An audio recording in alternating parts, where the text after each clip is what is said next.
Hey there, welcome to Factually. You already know you're listening to Factually, so I thank you for joining me again. I'm Adam Conover, thrilled to have you here. Let's talk about the president again on this week's show. You know, kind of a important guy, a lot of stuff happening, but there's also a lot of stories that have fallen through the cracks. And one of them is his war on affordability in America. You know, you might remember that when Trump was running, he ran on helping working people. Remember that? He was going to bring down costs, restore the manufacturing economy to bring in good, stable, middle-class jobs. How much of that has worked out? Well, so far, costs are up due to the tariffs, and manufacturing in America is actually down. And at the same time, and most importantly, he's made it easier and easier for companies to screw you over, and he has done so purposefully. For instance, he gutted the Consumer Financial Protection Bureau, the agency that is dedicated to keeping you and your money safe from financial predation by giant corporations. He slashed funding by half and fired all of the employees. So we're starting to get a pretty good idea of who actually gets economic freedom under Trump, and it's not normal people. It's powerful businesses who he is giving the freedom to exploit us and exploit you without consequence. And the worst thing about this is that Americans were already getting screwed by big business. We were already being screwed by gigantic loans that we can never pay back, by the medical industry, by the real estate industry, by the financial industry. Americans needed help, and instead of helping them, Trump is letting those industries loose to screw them worse than ever. So, exactly how has big business been unleashed in the last 6 months? What can we learn from what is happening? And most importantly, how can we protect ourselves and begin to build a movement to fight back against corporate power in this country? Well, to discuss, we have an amazing guest on the show today. Before we get to that interview, I want to let you know that if you want to support this show and all the conversations we bring you every single week, head to patreon.com/Adam Conover. $5 a month gets you every single episode of the show ad-free. You can join our online book club as well. Right now, we're reading Rashid Khalidi's The 100 Years' War on Palestine. We're having a great time reading a very grim but important book, and we're all going to get together on Zoom and discuss it. If you'd like to join us, once again, patreon.com/Adam Conover. And of course, if you want to come see me do stand-up comedy, on November 15th, I will be in Brooklyn at the Bell House for New York Comedy Festival. Can't wait for that show. Come on out. I'd love to see you there. AdamConover.net for all those tickets and tour dates. And come give me a hug at the meet and greet after every single show. The meet and greet is free, but the drinks are not. What does that even mean? Let's get to this week's show. I am so thrilled to have her on the show. Her name is Julia Morgan. She's a serious force in progressive policy who's worked at both the Consumer Financial Protection Bureau and the Department of Education. She is now the president of the progressive think tank, the Century Foundation. Please welcome Julie Morgan. Julie, thank you so much for being on the show. Thanks for having me. So let's jump right into it. I mean, Trump ran on affordability much more effectively than the Democrats. He said everything's too expensive. I'm president, low prices, and a lot of people voted for him as a result. But what is he doing now to actually let big businesses charge Americans more, gouge us more, hurt our pocketbooks? Yeah, I mean, Trump ran on lowering prices for Americans, and in fact, we're seeing just the opposite. So whether it's through inflation, the tariffs, tearing down federal programs that help people. He's putting a squeeze on American families and tipping the scales towards big businesses. So, we've seen like big swings at tipping the scales, like the tax cuts that the Republicans just pushed through. But we're seeing it in lots of smaller ways too. So I think about the student loan program, where in the big reconciliation package that the Republicans pushed through, they dialed back on federal student loans, which is like both a hit at families because they're not going to have access to those cheaper loans, but it's also a huge opportunity for the big businesses who are waiting in the wings with their private student loan products and have been hoping for this opportunity for a long time. So the federal government is now offering less federal student loans than it used to. And so people are now going to have to turn to private student loans, which are the kind where, I have friends who have student loans of the type where, they pay back as much as they can every single month and the balance only rises. They're like underwater and they're like, all I can do is wait until I'm like 70 and then, there's some sort of forgiveness or whatever, you declare bankruptcy or whatever. They're like, there's literally no way to pay it back. those are folks who take out the private loans. The federal loans don't do that to you to the same extent, or do they? I mean, from my Okay. perspective, the federal student loans are problematic too, but they do have forgiveness provisions in there once you've been paying for a longer period of time, or if you've engaged in public service. The private student loans don't have those provisions, and they typically Mm. have higher interest rates. But the private, like, sometimes when we talk about private student loans, we're kind of talking about the cream of the crop, like the Navients or the Sally Mays who want to make a loan to, a grad student who's going to law school and is going to pay that loan back over time. People who are going into professions like social work or teaching, which are really good for our society, but have lower salaries over time. Those people are going to get loans that are more expensive and potentially even more predatory.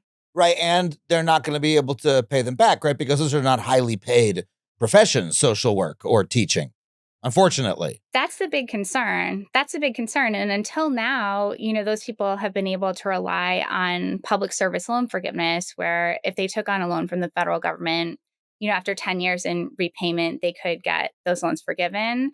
If they're turning to private sector loans, they're going to be paying them off for the rest of their lives. This is also just a retreat on something America has done for most of the last century, which is help people educate themselves. I mean, I think about my grandfather's generation. He went to school on the GI Bill, as Yeah. did his whole generation, because the government was like, oh, if we just pay for people to go to school, or if we make it accessible, we have various ways to do that, whether it's subsidizing the university itself, subsidizing the cost of tuition, whatever. Hey, guess what? That's good for society if as many people as possible get an education. Seems like that used to be something we believed in this country, just in Yeah. education itself. And this, like, to retreat from that and say, now if you want an education, you have to put yourself in debt, not even to the federal government, but to like some fucking company that's worse than Chase Bank, that's worse Yeah. than a credit card. Yeah.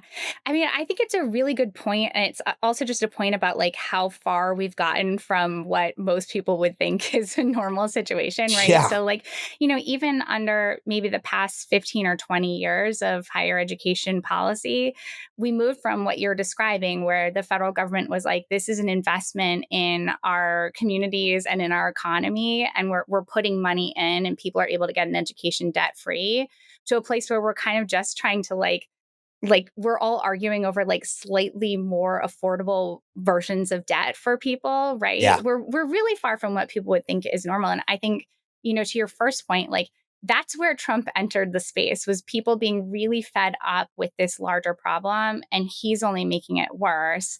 Now, we also need to see an answer on the other side who's actually going to make it better, and not just make, kind of like a slightly cheaper student loan. Yeah, and we could do an entire episode about the abandonment of education by the American. I mean, just fuck it. It makes your country is stronger and can do more things if there's more smart people in the country. Like, what are we doing? You have engineers, you get more engineering. Other countries, China's doing this. Europe is doing. What we used to do it. That's what built them. What are we doing?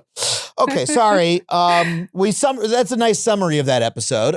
Is how much we're fucking ourselves in terms of education. But right now, what we're talking about is specifically not just Trump making things more expensive for people, but through inflation and tariffs and stuff like that, which is that's general government policy, but specifically driving Americans towards some of the most rapacious businesses in America, or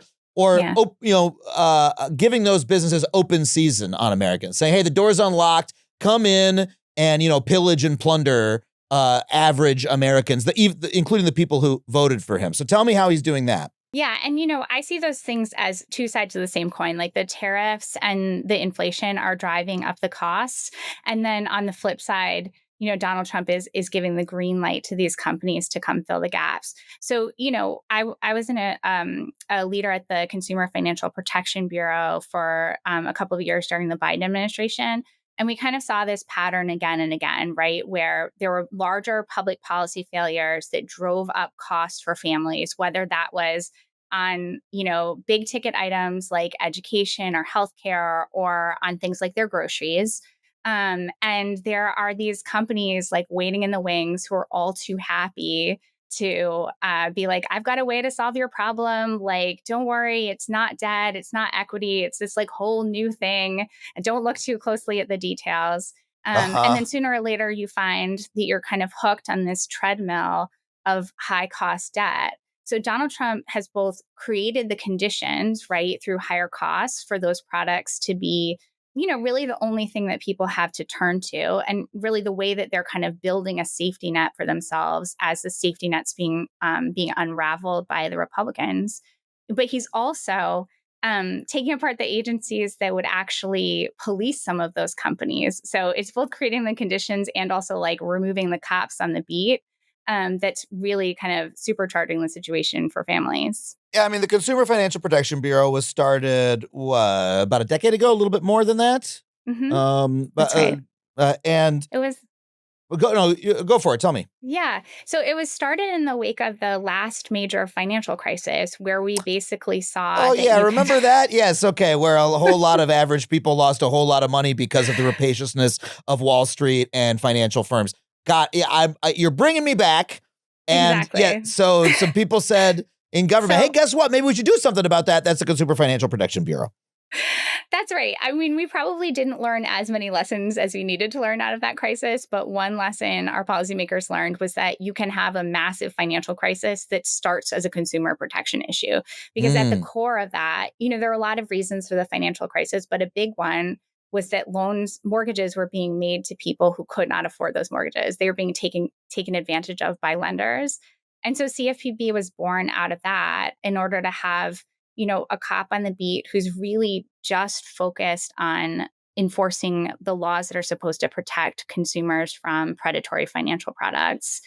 So tell me real quick, just you said people were taking out mortgages that they couldn't afford. Now, I remember back when we were talking about that time, there's an urge among some people to say, well, that's the fault of the consumers. They were taking out loans they couldn't afford. They were running up their credit card, right?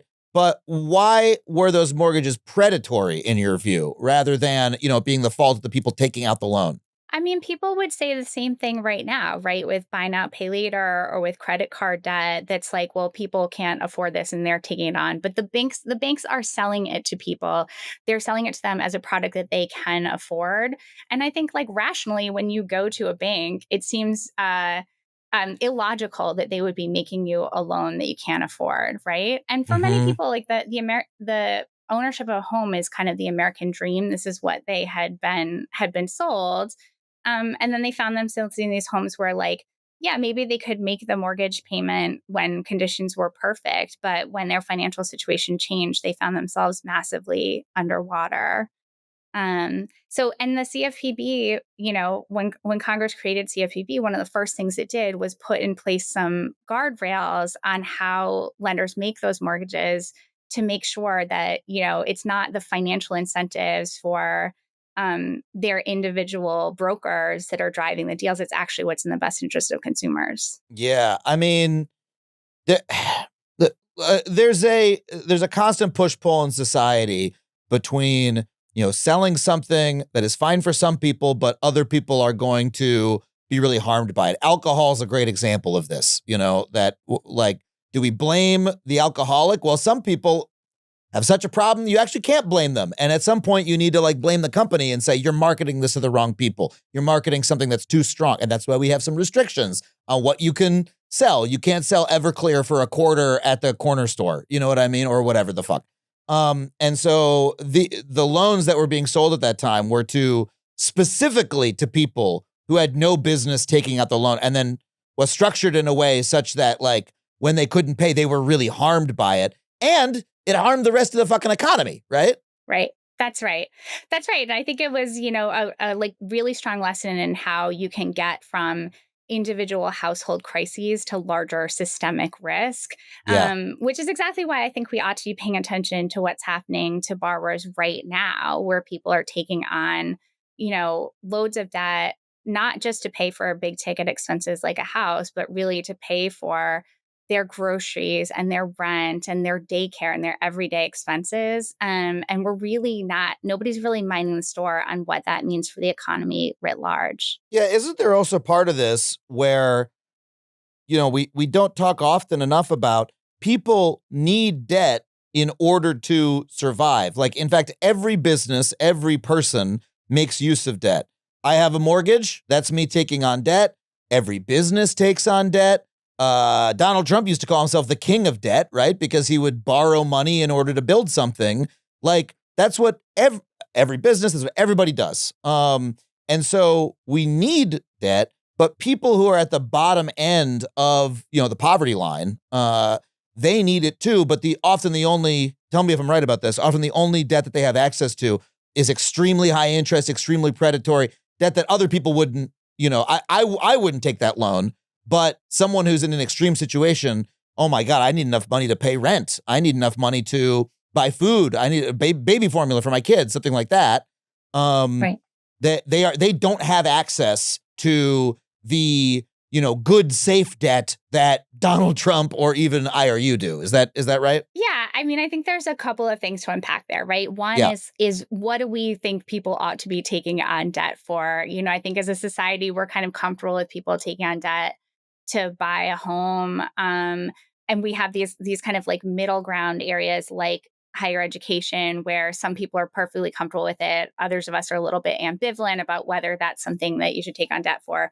I think we're all kind of in agreement, or most of us are in agreement, that you shouldn't be having to take on debt to pay for your groceries and your diapers and those things. Like, there's something fundamentally broken about our economy when there are people who cannot afford the basics of their lives without taking on debt. And then Yes. there's, what are the terms of that debt? Are the terms of that debt usurious, which is what we often see in the loans that are available to lower income people. Yeah, thank you for unpacking that, because you've corrected me well, which is that it's not a good situation in the economy for wages to be so low for people who are working and earning a living. Well, because it's not a living at all, because they're not earning enough, and then they have to take on debt for basic needs. Yes, that's bad. However, we are in that situation, and Yes. the debt that those people have access to, payday loans, et cetera, is also extremely usurious debt. And that is a related problem. Yeah. So, That's right. Can I add one more problem to your stack of problems? I love a problem. Yeah, give it to me. I think the other one here is that with the advancements in technology, in terms of the way people make purchases and the way they make loans, both the people from whom you buy things and the people who would lend you money to buy those things have a lot more information about you than they ever did. And we're seeing those companies bring those two sets of information together. So it's an incredibly potent set of information to know exactly what a person likes to buy and then exactly how much money they have to buy it. And so we're actually seeing some of these lenders, including those in the buy now, pay later space, marketing themselves based on not just the idea that they can kind of like help people fund purchases, right? But that they can get them to buy more, at higher prices and larger basket sizes than they would have bought otherwise. So the companies are starting to really, try to turn that dial up a little bit on people. Yeah. And I hadn't thought about that, about buy now, pay later, because, the first time I saw those services, I was like, well, that's kind of what a credit card does for a lot of people. Lets you buy now and pay later. Except my credit card is something I have, it's like tied to me. But if I'm online shopping, the buy now, pay later button, that's debt that's being offered to me by the store itself in partnership with Klarna or whatever other firm, right? So that means that they can offer me even more debt in order to get me to buy more, like in that very moment. It's like every single online store is offering me an instant credit card. That's right. That's right. And the companies like Klarna are trying to drive you towards their app where they can both market you specific products. They have partnerships with merchants where they're trying to market you products like at the price and at the time that they think is most advantageous. And then they're offering you different terms on your loan. So like the Wow. original buy now, pay later model and the one that, the CFPB and other regulators were looking at just a few years ago was 4 payments, no interest, sometimes a few fees, but often no fees. And that's sort of like, okay, like, we should look into it, but it doesn't seem all that harmful. But now what we're seeing is things marketed exactly what you said. Like any loan is buy now, pay later, right? So we're seeing short-term loans that have high interest rates and longer terms being marketed through these apps where it's a person who doesn't, maybe doesn't qualify for the better product, but they're being told like you can buy this right now and we'll provide you the financing. And the financing also obscures what the final price is, and they're customizing the price to you based on who you are and what you've bought in the past. That seems like there's something about that strikes me, and I think most people, as like really fucked up. Yeah. I mean, this is something we're seeing not just with, in connection to lending, but across the economy that more and more companies in the US are getting involved in, what's called surveillance pricing, which we saw in places like on Uber or Lyft. Your prices changed based on certain characteristics about you or about the time of day. But now we're seeing it show up in grocery stores too, right? Have you seen kind of like the digital price tags in a grocery store? Not yet. No. Okay. Keep your eye out for those because those are meant for the stores to be able to change the prices on their goods at a moment's notice based on, the time of day, who's shopping in the store, what their inventory looks like. And it just kind of breaks this like fundamental sense of fairness in the economy that you could walk into a store, one person walks in the morning and pays one price and one person walks in the evening and pays a much higher price. I mean, I can imagine it. I can imagine this working for bananas, right? You know what I mean? It's like we got some bananas up and we'll make them cheaper as they get more brown. Yeah, just like a sale. Yeah. Yeah, exactly. Like, if it's like, hey, we're doing a sale on stuff that's expiring or something like that. But if I'm walking by a shelf and the price flickers as I get close, Yeah. that's where it's and I already object to every grocery store here in California wants me to put in my phone number. They don't give me the discount until I do. And by law, they have a little sign up that says everyone has to get the discount, even if you don't put in your phone number. I put in someone else's phone number. That's what I do because I don't want to be tracked, but I still want the discount, Folks, life's been a little crazy lately. I've been bouncing around the country, going from town to town on stand-up tour, and all that travel can make me feel really edgy. It can also kind of shred my voice, as you can hear. But by the time I get home, I'm so wound up, I can't even figure out how to relax. But one thing that has helped me unwind over these past few months? Cornbread Hemp's CBD gummies. Cornbread Hemp CBD gummies are made to help you feel better, whether it's stress, discomfort, or you just need a little relaxation. After a long day, it could be just what you need to help let the stress of everyday life evaporate as you sink into your favorite big cushy chair. Cornbread Hemp only uses the best part of the hemp plant, the flower, for the purest and most potent CBD. And I swear you can taste the quality in it. I know that I definitely can. And that's not always the case with CBD gummies, but it is with Cornbread Hemp. You can just feel and taste that these are well-made gummies. Cornbread Hemp gummies have become my go-to, and I'm sure they will become yours as well. And right now, Factually listeners can save 30% off your first order. Just head to cornbreadhemp.com/factually and use code Factually at checkout. That's cornbreadhemp.com/factually, promo code Factually. Is it illegal for a company to charge people different prices based on who they are? This kind of surveillance pricing. It really depends on the circumstances, and it's not my area of expertise, but I know there's a number of really smart lawyers who are looking at this right now and trying to crack down on it. And we've also seen efforts in state legislatures to crack down on it as well, because, like I said, like it breaks this kind of like fundamental sense of fairness, and I think contributes to this overall sense that we're kind of living in like a scam economy that's like, no matter where you go, no matter what company you're interfacing with, they're running some kind of scam, whether it's like stealing your data through your phone number or jacking up your prices or whatever. Yeah. And I mean, look, I think we've always felt that we live under a scam economy to some extent, but there is this sense that it's gotten supercharged.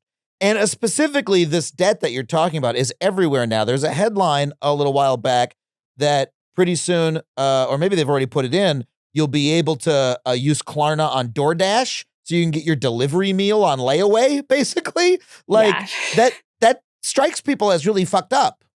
Yeah. Yeah. I think it is, if people aren't able to pay for their meals, and I always remind myself that, our stereotypical DoorDash purchaser is somebody who's like buying a burrito or whatever, pizza.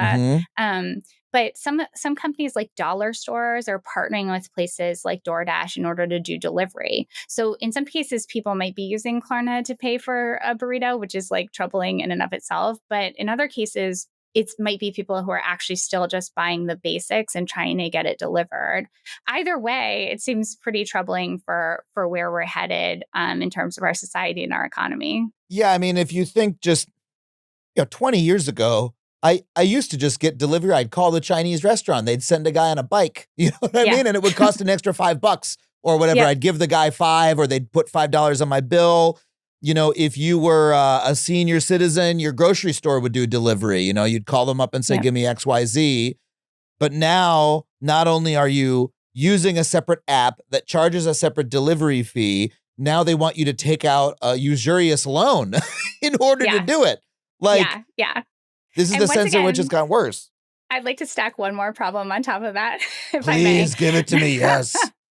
Which is, when you're ordering your delivery through one of these services like Grubhub or DoorDash, it's not just that you're paying the delivery fee, they're actually jacking up the prices of the goods themselves. So if you compare your Chinese food menu on the restaurant's website and on the app, the prices are higher. And that's being driven by the apps, not by the restaurants themselves. Also, this is not the DoorDash episode. First of all, that makes me really mad. The other thing about DoorDash is you have to like play hide and seek with which one of these is a real restaurant. That's my favorite game. Is like, is Taco Zone, is that a real restaurant, or is this some fucking warehouse kitchen where three chefs, like three poor line cooks are making like 10 different cuisines with different names out front? Like it really contributes to the sense that like everything is getting worse in America. And we've barely even gotten into payday loans and that entire part of the financial system, obviously extremely predatory. So the Consumer Financial Protection Bureau was set up in order to fight abuses like these and actually look out for consumers. Now, you would think this would be kind of uncontroversial because everybody's a consumer. We're a middle-class country. We're a capitalist country. Everybody has to buy shit. And turn on the news. Everything is like, is there a scam at your grocery store or whatever? Like, this is something that people perennially care about. So you would think that people would be in support of this. And yet the Consumer Financial Protection Bureau was under relentless attack from the moment that it was founded. Why is that? I mean, the way I think about it is the Consumer Financial Protection Bureau has never been controversial on Main Street. The only place it's been controversial is Wall Street, right? I mean, right from the start, big banks were challenging the CFPB's authority. And I think it was a fairly simple reason, right? They're profiting from these predatory practices. So when I was at CFPB, we were trying to put in place pretty reasonable caps on the late fees that you get charged on your credit card. And the reason why was when we started to look into these late fees, we saw that banks, instead of, using them as a way to recoup the costs of late payments, they were packing profit into those. Mm-hmm. So, it seems like pretty obvious to me that you have an agency that is able to cut off these big profit centers that are illegitimate, really, right? You're going to fight back against that pretty hard. And that's exactly what we saw. So, it's like every lawsuit against the CFPB was packing in this provision of, like the agency's funding is unconstitutional. And it went to the Supreme Court in the time that we were there, and the CFPB prevailed, right? So, and then, we haven't talked about this, but the agency is essentially on ice right now because having lost those court challenges, the banks went to their best buds in the Republican Party, including Donald Trump. And when he came into office, one of the first things he did was to put in basically a stop work order for all the work at the CFPB. So, now there's really no one there to answer your complaint or to enforce the law against, anywhere from a big bank to like a small time lender that's trying to defraud people. Yeah, I mean, it was one of the first agencies that Elon Musk went after, fired everybody, kicked them all out, hung his own sign on the building, And now it's just sort of like an empty shell, from my understanding, that like the agency has been affirmed as being constitutional. It's mandated by law. So they're just sort of like, okay, this has to sit here. We'll just have it sit here empty out of spite and not let it protect anybody. And the fact that this was driven by the banks who were doing the malfeasance, like, you were the cop on the beat, or the CFPB was the cop on the beat, and the banks are the criminals going like, hey, copper, you're cutting into my bottom line here. Sorry to do a That's very, exactly how they very talk. hammy impression, but that is, and like, then they shot the cops and killed them, and nobody stopped them. Like that, the crooks won, and it's so disheartening, because like this is again one of the protecting people from predation is like what the government's fucking for, man. That's what I thought. Yeah. Yeah. And I mean, one of the shames about, there are a lot of things that are bad about not having the CFPB, but one of the things that was so interesting about working there is that it's a federal agency where people can actually see the results of it in their daily lives. So if you had a complaint about, a debt collector collecting on a medical bill that you thought you didn't owe, you could call the CFPB and you could actually get someone to work on your case, right? And the CFPB was engaging in these lawsuits against, like I said, anywhere from the biggest banks like Wells Fargo to these kind of fly-by-night companies. And they were getting money back and then putting that money back into people's pockets. So it really, the Trump administration has shut down an agency that was like, the complete opposite of what they said they were doing. They said they were going after waste, fraud, and abuse. And in fact, they're going after like a very lean, nimble agency that's helping people every day. So this brings me to the political problem with why doesn't the CFPB have massive support from the Americans who it's helping? I just asked Julie Su this, who is the acting Secretary of Labor. And she, I think, very sincerely worked in her time in government, as did many other people in the Biden administration, to help out the working class, like in a sincere way, doing things that I, as in the labor movement, had always wanted to see done. And so did everybody else who cares about working class people. And yet we see Trump running in, saying I'm for the working class, and a lot of people support him, including the working class and union members. And so there's this disconnect between what was done and who people are supporting, whether they feel it was done. Now, in the case of the CFPB, it's even bigger because, everybody hates the banks. Like, go walk down the street and like ask a random person in any state in the country and say, what do you think of the big banks? They'll say a bunch of crooks are trying to steal all our money, blah, blah, blah. Everyone remembers 2008. Everybody knows what happened to them. Everyone says, oh, the bankers were never punished. Nobody went to jail. This was a constant complaint for 15 years. The CFPB is like the actual agency doing it. And I'm sure you did plenty of things, and your predecessors did plenty of things that actually made people's lives better. And yet this slur that the CFPB is bad for the economy, or is unconstitutional, doing things it shouldn't do, that became like the dominant narrative in American political culture about it. There's a much stronger constituency that hated the CFPB than there were people who were supporting it. And again, Trump won, saying he was for the average American, even though he always said he was going to do the opposite and is now doing the thing. So why do you think we have this disconnect between the work that was actually being done and the public sentiment towards the work and the people doing it?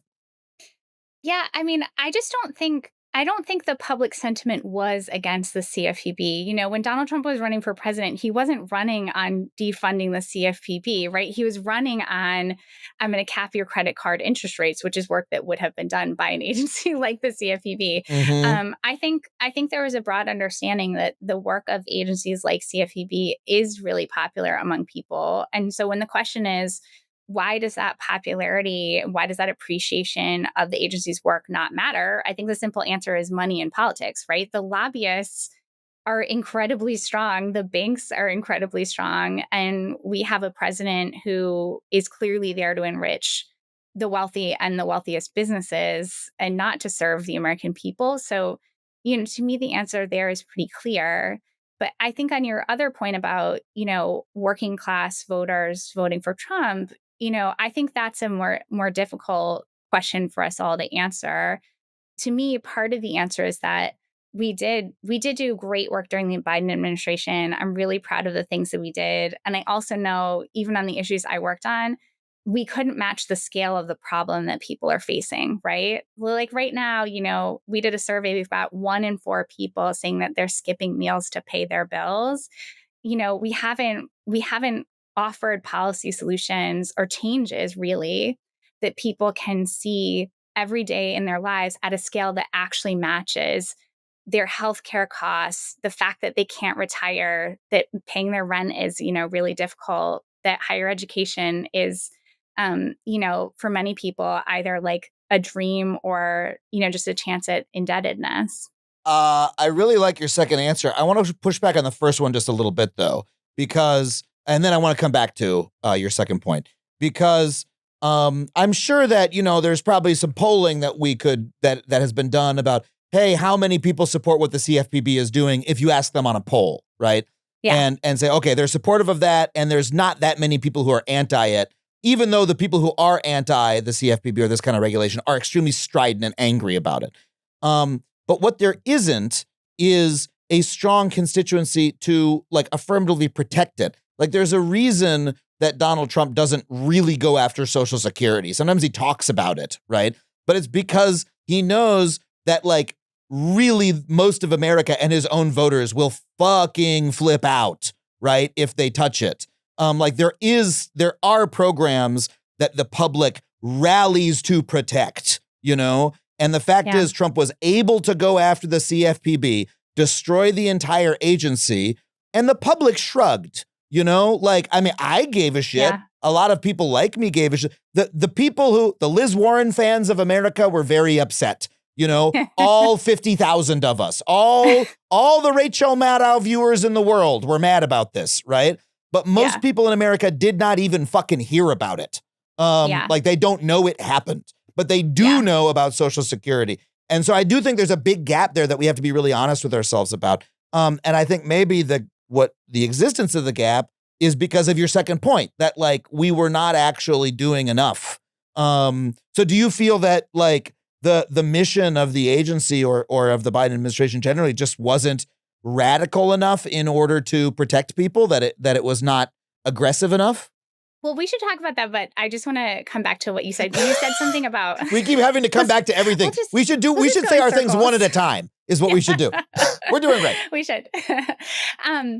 You said something about people not hearing about it. And I do think that's something that we really need to reflect on, because the way the CFPB was dismantled was like at the same time that the Department of Education, USAID, all these other agencies were being dismantled. And then I can't remember off the top of my head, but I'm confident that Trump was doing a number of other things that were dominating the news cycle, because this is the pattern that we see, right? Is like, rip the Band-Aid off all at once, and then there's not the attention span to build a constituency around this one small agency.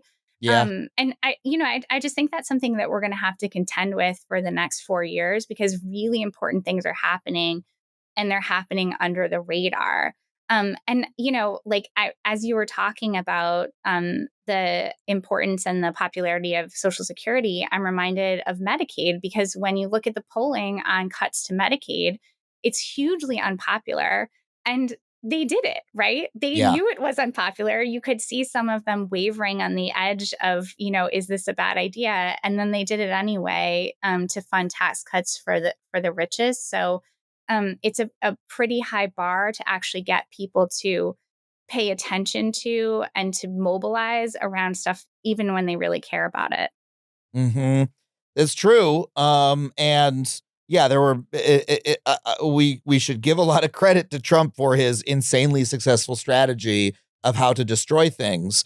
But there's just a difference between something being like a third rail of American politics, don't touch it, and something being like, hey, this is helping people, but like most people don't really know about it. Like they're not feeling it in the way that you said. Sure. So what do we need to be doing in order to make people feel these helps? Well, I mean, I think that we need to be more aggressive about using every tool that we have to actually help people. Like, I mean, right now we're seeing the Trump administration be really creative about the tools that they have and use those to help the people that they care about, which is large businesses and the wealthiest Americans, right? There are tools that, we have underutilized over time, in making people's lives easier. And maybe in some of those cases, it was like because there's always a sense that like you'll get extra credit for adhering to norms rather than laws. I don't know. But I think we really need to see leaders at the local, state, and federal level look at the full toolbox that's available to them and say, how do I use this kind of every day to advance like a better lifestyle for people in the United States. I often think about higher education, which is an issue I worked on for a long time, where to me it hasn't been enough to just have an idea of what the perfect world looks like for people, right? Because we can have the perfect plan for free college, and while we're fighting over what the details of that plan are and how to get it through Congress, college is getting more expensive for people. The loans are getting worse for people. And we've got to have like a sidecar plan of how to improve their lives while we're trying to get to our ultimate vision. What you're making me think of there, though, is how often folks on the left or folks who care about the types of thing we're talking about see our goals and aspirations as a horizon that we'll never reach, like, of course, I'd say free college. Do I think that is something that I can actually get, that we can actually do? Really, the perfect example of this is single payer healthcare, right? Like, Yeah. We know that single payer healthcare is the best healthcare system, right? And we had a robust discussion about it, and the direction that the Democratic Party went was like, it is the best system, but we're not actually going to be able to do it. Like, hold your horses. Like, don't shoot too high. Let's just do the thing in the meantime, right? And the Affordable Care Act did many great things, but it certainly didn't make people feel as though, wow, healthcare in America is fixed. And I just compare that with the right wing, right? Who have now done every impossible fantasy that they ever. I mean, they fucking defunded NPR. Like, they've wanted to do that shit for 50 years, and no one thought they could because, like, well, they'd have to do so much other shit first, and like people care about their rural radio stations, and like that's just talk. They're never gonna be able to get around to that. And they did it because you know why? They were also able to ban abortion. They did abortion too. They did fucking everything and that they ever wanted to. They're destroying the Department of Education, et cetera. And it seems like the strategy is like, hey, just believe it's possible. Like throw every objection to the wind and just fire up the wrecking ball and like go to town. And so is the problem like a lack of belief that the aspirations that we have are possible, because like sometimes I think this small bore stuff, I hear a Democratic politician go, we helped 10,000 small businesses achieve a loan at a lower interest rate. And I'm like, yeah, I know you're like picturing the one person whose life you made better, but like, it seems like small potatoes, It's funny because I think you often hear policymakers want to get credit for how hard it was to do the small thing. Right. Yeah. Because I'm sure it was hard, right? It was hard to drop, drug prices from $8,000 to $1,000 a month or whatever, but it's still $1,000 a month for people. So, I think we have to face that reality of like, people aren't going to give us credit for how hard we tried to do something if it's not the thing that actually solves their problem. But I think more broadly, we have to both have the bold ideas, have the conviction that those things can actually happen. And I think there's a piece that's like embedded in there is that in order to stick to those bold ideas, you also have to be willing to call out those who are benefiting from the current system, which I think is where policymakers often fail, right? Because in order to get to a better, more affordable, like universally free system of whatever, college, healthcare, there are some people who are going to lose out there, and we have to be willing to let those people. And when I say people, I mean like big businesses who Yeah. are going to lose out there, and we have to be willing to let them lose. So I think of that. I think sometimes when people see politicians dialing back and saying, well, it would be nice, but we can't ever get there. It's both about lack of conviction, or it reads both as lack of conviction, but also as, like a lack of courage to stand up to those people who, those kind of powerful interests who benefit from the current system. And to me, it makes it apparent that you've got those interests as part of your coalition. And that's the problem, that you've got, I use this example again, that Lena Khan was trying to take on consolidation at the FTC, and the Wall Street wing of the Democratic Party was like, throw her out. And as a result, the campaign, the Biden-Harris campaign, didn't run on her accomplishments, or at least their attempts to make life better. They swept them under the rug, and she was actually trying to fight the affordability crisis. And instead they, bent over for Wall Street and Silicon Valley. That was like, we hate this woman. And led to a loss. In my view, it's part of what led to it. Like, do we have a problem in, our sort of like left liberal political coalition in America, where it's like, unfortunately, the fox is in the hen house and we've just accepted that? And do we need to like be a little bit more discriminating of who is actually looking out for the people we're trying to get to vote, Yeah, I mean, I think we definitely have a problem with money in politics. We were talking about this earlier. It applies on both sides of the aisle, right?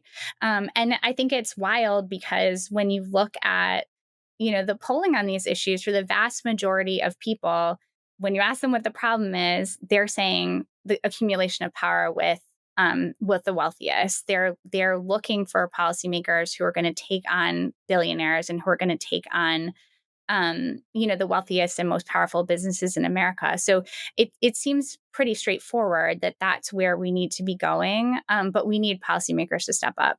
Why is it that on the just left of center in any way, policymakers have trouble calling people out? Trump doesn't, right? Trump will just insult anybody, including someone who's his friend yesterday, right? It says like, these people are screwing you. And the public loves it. Right? The public likes it when you call people out. But for some reason on the left, it's like, whoa, whoa, whoa. Don't be too mean to Jamie Dimon or whatever. Right? Like what there's a certain like value of like politeness towards those in power that I don't know if it has benefited the Democratic Party politically. Like what happened to the rudeness towards the people who are trying to screw average Americans? I don't know. It's hard for me to really say. It's hard for me to kind of get into the brain of someone who values politeness over doing the right thing. Yeah. I worked for Elizabeth Warren. So, when we saw big businesses that were harming people, we were all over it, and we were, writing letters and holding hearings and doing everything she could to call it out. That's just kind of the political and policy culture that I grew up in. It's hard for me to understand the other view. Yeah. Well, so you're out of government, obviously. You now run this progressive think tank, the Century Foundation. Progressives, a couple years ago, it sort of seemed like it might be the progressive moment in America, at least on economic issues. And now progressives could not be more out of power. And so what do you see your work as right now? And I mean, how much ground do you feel that we've lost? Does it feel like we're going to be digging ourselves out of a hole for 20 years just to get back to the fucked up country that we lived in 2019? God, that's bleak. Sorry, this is sort of bleakness with a smile is a little bit my style here. But no, your job is to uplift me, right? That's so you gotta. I'll take a shot at it. Make with it. Yeah. No, I see the job of an organization like mine over the next few years to be kind of twofold. I think we have to make people, including policymakers, kind of face up to some of the cost of living challenges that we were just talking about. So, I think at this point, 6 months into Donald Trump's kind of like war on the working class, I think people are quite clear that cost of living is an issue and a concern for families. But I think we need to go a step further. So for us, really linking that to not just the cost of eggs or gas, but those basics like, getting an education, retirement, healthcare. Like these are kind of the fundamental building blocks that we need policymakers to address. And then two, looking at the side of the coin that we started out talking about around consumer debt, because that often goes like right under the radar in policymaking. Everyone wants to look at how to fix the healthcare program, which is great. But somebody's also got to fix the debt that people have accumulated for the last, several decades in trying to just like get healthcare in the United States. So I see some of the work as just kind of like reframing what the problem is that we need to address, really kind of continuing to shine a light on the way the Trump administration is making that experience worse for Americans. And then the flip side of that has to be the policy idea. So what are we actually going to do to deal with the situation? Like what do we think we can do through Congress? What can we do through administrative action? And then even like in the next 4 years, what can we do at the state and the local level? And I think you're right that it's a tough time to be a progressive in America, given what's happening at the federal level. But we're seeing bright spots, right? I'm watching the election in New York and seeing a bright spot where voters are responding really positively to somebody who has a vision of how to use the government in ways that make it more affordable for families. And I think I'm particularly paying attention to somebody who's pairing kind of this like big, like government can do good things with a sharp focus on corporate power too, right? That it's like both sides of the coin, which is really inspiring to see. And I think that, Zordan's campaign it's not just focusing on affordability in this sort of narrow, small potatoes way that we often see Democratic, politicians run. I think about, I can't like quote Kamala Harris, but it's a lot like, we need opportunity so that when you're starting that small business, there isn't too much red tape. And we lowered prices by 50% or whatever, right? It's like these small potatoes versus Zoran's getting out there going, buses should be fast and free, right? City-run grocery stores. Look, I don't have a position on city-run grocery stores. I haven't like looked into that one in particular, but I admire the guy for saying, here's something that a lot of people are going to say is crazy. I think we should do it. And keeping the aspiration high and that people are responding to it, that here's a big fucking thing I want to do. And I'm like, hey, man, I hope he gets one of them done. You know what I mean? And just proves that if you could put one big target on the board and go for it, and actually make people's lives better in a visible way. Like when we try to do affordability, we're trying to make affordability better in like these small sort of invisible ways that don't ruffle any feathers, then people don't feel it. But when suddenly something that used to cost money is free, or something you used to take a loan out for, you can now afford out of pocket. Like people go, oh shit! Like they actually notice it.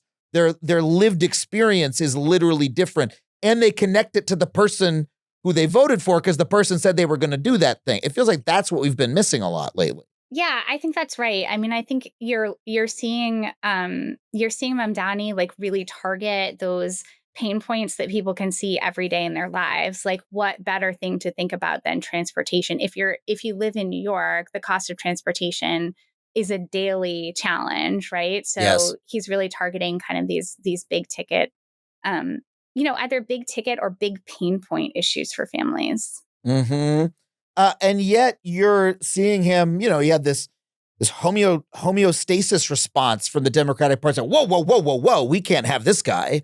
This guy's going too far. He's going to kill us nationally, et cetera. It feels like there's really a push-pull in the Democratic Party right now between different approaches. So it sounds like you'd advocate for a more like muscular approach, really focused on people's daily needs in that way, like an ambitious approach. Yeah, absolutely. I think it needs to be ambitious. And as we discussed earlier, I think it needs to not just be, about using government to like buy good things for people, which of course I think should be part of what we do. But it also means using government to curb corporate power, because those are, the two sides of the coin here. If if you don't curb corporate power, you're not going to have the same impact on people's lives. And people get it. I think honestly, I think people get it when somebody's pitching kind of like a big government program and not talking about that side of the ledger.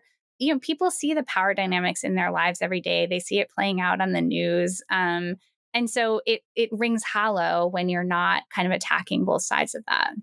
Yeah, I mean, you need to be willing to attack corporations directly. Trump is out there blaming everything on immigrants who are not causing America's problems. But you see Democrats out there blaming nobody, a lot of them, right? They're like, well, there's some problems we need to work on. We'll pass a bill or two, rather than going, you need to say, no. Immigrants aren't fucking you. Here's who's fucking you, and I'm going to do something about it. Like, you have to name names, as you say, right? Yeah, I think that's right. And I just think, the level of frustration that people have built up these days and the level of gouging that they're seeing kind of at every step of their lives, like, it's like you can't, take your kid to a baseball game or a basketball game without getting gouged by a vendor who's charging whatever, $14 for a bottle of water instead of $2. When people have that level of frustration, they want policymakers to meet that and be willing to call out the people who are causing those problems for them. So what can we do more on a state and local level about these issues? We've talked about the New York City campaign quite a bit on this channel, but what else can be done elsewhere? Well, I mean, I think there are a lot of things that can be done from the CFPB perspective. It was always really cool to me to know that our federal laws can be enforced by state attorneys general. So some of the same work that we saw the CFPB do under the prior administration around things like junk fees, that can be done by an enterprising state attorney general too. States have stepped in to do things like ban medical debt from people's credit reports in the same way that we tried to do at the federal level and got rolled back by Trump. And then, we're also seeing some promising efforts at raising some revenue on the state side that can be spent on things that improve people's lives. I live in Massachusetts where we have a millionaire's tax, and it was really exciting to see, number one, you can impose that kind of tax and actually have more millionaires move to your state, right? And number two, you can spend it on big things that improve everyone else's lives. So I think there's a lot of stuff that we can see done, and some of that will just make people's lives better in the meantime. And then some of it is a little bit of a proving ground for things that can be done at the federal level later. Yeah. I do have the worry, though, that like now when Democrats or anybody who's not a Republican tries to do anything, they are attacked now by the federal government directly, like literally the way the Trump administration operates is if there's something that a non-Republican thinks is good, they think it's bad. Doesn't matter what it is. And they're going to attack it to try to destroy it. And, God bless you for, working, running a progressive think tank. But like, you can put out a lot of white papers, but, when you're not in power, it's hard to do these things, right? And especially to make the case to the public. So how do we do that under such an inimical environment? How do people like me make the case to the public? Or I guess great question. Sorry, I did. Look, I'm a terrible interviewer, as many people have commented many times. My questions are long and they contain too many parts. And you've pointed this out through your confusion. So the first problem is, how do we put policy in place when on the state and local level when the federal government is actively trying to end it? And then we'll talk about how we make the case to the public. I mean, to me, there's no way to go but through on that. Like, we can't have our local and state policymakers in kind of like a crouching, like, don't hurt me kind of position. Mm-hmm. And, I mean, the Trump administration is obviously, as you said, like very enterprising at trying to exact pain from people who are defying them. But they only have so much power there. And I think we're seeing that policymakers who stand up to them are getting results. So I think that's really important. And then I forgot the second part of your question. I'm sorry. You say, state attorney generals can enforce federal laws that, are meant to protect consumers. I'm like, that's great. but it sounds kind of small bore and quiet for the moment, right? Yeah. And it feels like we need to be advancing like an alternative vision. And currently the only person I can think who's doing that at all is Zoran Mamdani in New York, who's saying like, here is what, anyone left of center can offer that addresses your problems that is better than Trumpism, Yeah. and Yeah. I think we need more of that going forward. And I'm wondering how you think we might go about it. Yeah. I mean, I think you need organizations like mine to kind of, carve out some time out of like responding to and analyzing what the Trump administration is doing, which can be a full-time job if you let it, right? Yeah. To actually start to articulate some of those policy ideas for the future. Policymakers can do it on their own, but it's often organizations, on the outside that have the expertise and the capacity to start looking at what might work in particular jurisdictions. So I think that's really important. And, it's like, uh, I don't want to talk about whether we need a Project 2029, but that is what that is what the Trump Seems like it can be useful to put out a plan and then later you can do it, and to be ambitious again and to put a target on the wall. Yeah. They used the 4 years before leading into this administration to make their plans. In many cases, some of the things that I'm the most proud of from the Biden administration are things that we used the 4 years prior to actually get those, not just get the plans ready, but build the constituencies around them and build a plan to actually get something done. So we have to use this time to do that. Yeah. Just bringing us back to the point of, these private companies that are, oppressing, immiserating, impoverishing Americans. They have so much power. They're wrapping people up in debt. They're donating massive amounts of money to our political system. They are almost in a way like trapping people in a sort of economic purgatory that makes it almost impossible for them to participate politically, right? If they're worried about, paying back the interest on the loan they took out to feed their fucking family. And so I apologize if I seemed a little frustrated as you're talking sometimes, because I think about like, man, the policy proposals are great, but like, how do they get us out from under this pile of shit that people live under? You talked about debt. You talked about debt as a problem when people are underneath medical debt, right? And I'm like, God, there's layers of shit there. There's the debt itself. Then there's the cost of the healthcare, which skyrockets and skyrockets. And then there's the fact that wages are historically down, right? Like those are three related problems. If you solve one of them, it doesn't fix the other two. So and again, we're in a position where anybody who cares about this is completely out of power on the federal level.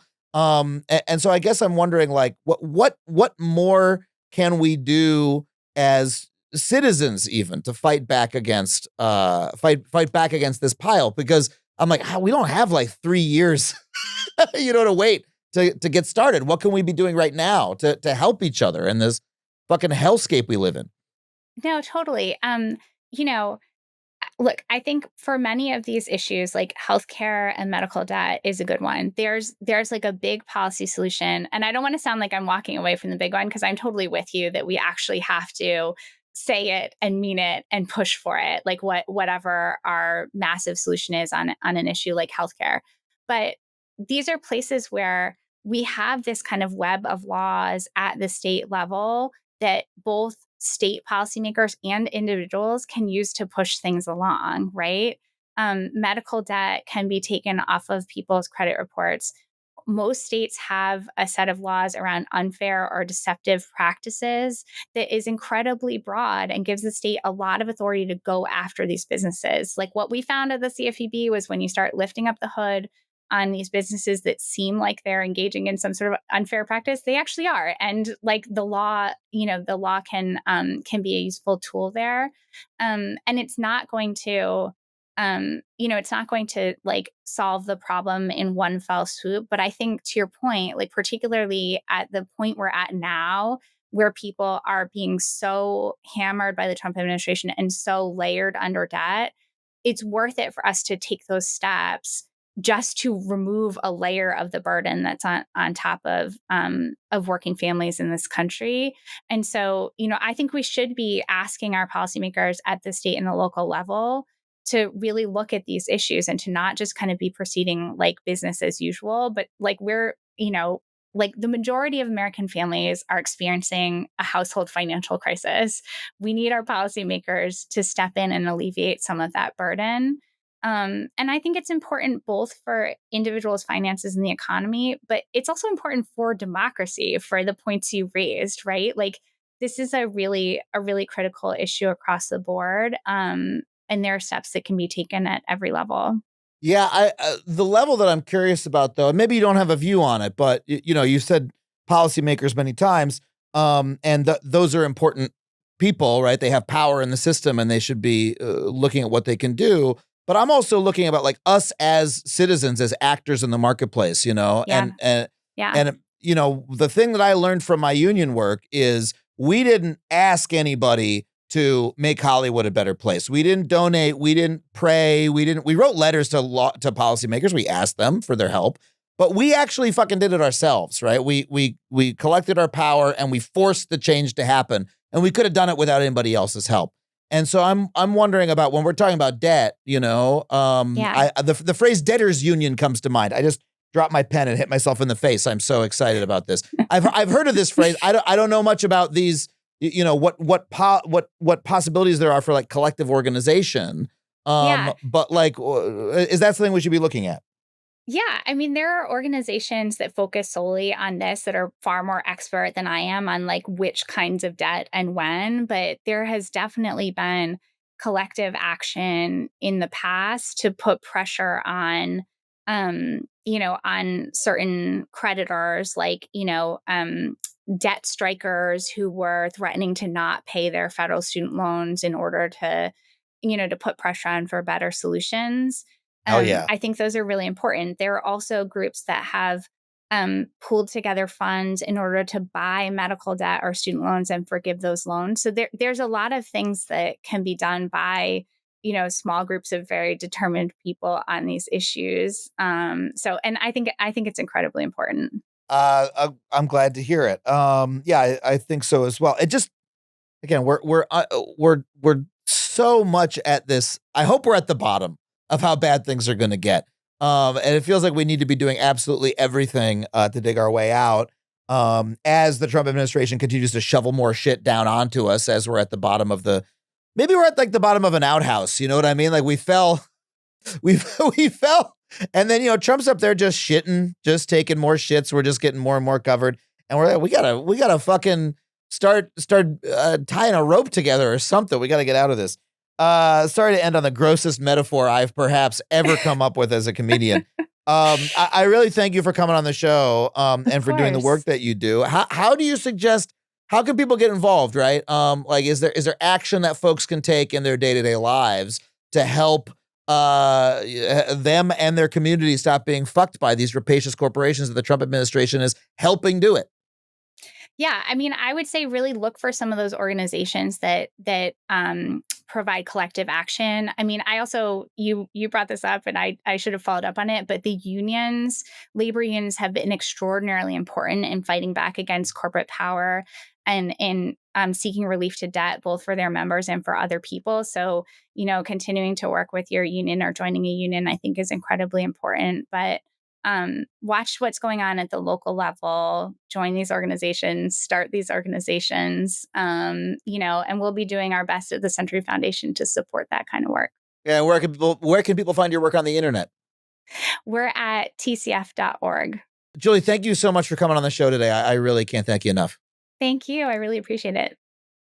Thank you once again to Julie for coming on the show. I hope you enjoyed that conversation as much as I did. If you want to support the show, once again, patreon.com/Adam Conover, $5 a month gets you every episode of the show ad-free. For $15 a month, I will read your name in the credits. This week, I want to thank Andreas Gauger, Patrick Flanagan, Kraton, Andrew M. Purifoy, and Keep Masks in Healthcare. Thank you for the message, Keep Masks in Healthcare. If you'd like me to read your Name or whatever username you choose, including a secret message like Keep Masks in Healthcare. Head to patreon.com/Adam Conover for $15 a month. We would love to have you there. Of course, if you want to come see me, New York City on November 15th. Once again, adamconover.net for all those tickets and tour dates. Of course, I want to thank my producers, Tony Wilson and Sam Roundman, everybody here at HeadGum for making the show possible. Thank you so much for listening, and we're going to see you next time on Factually.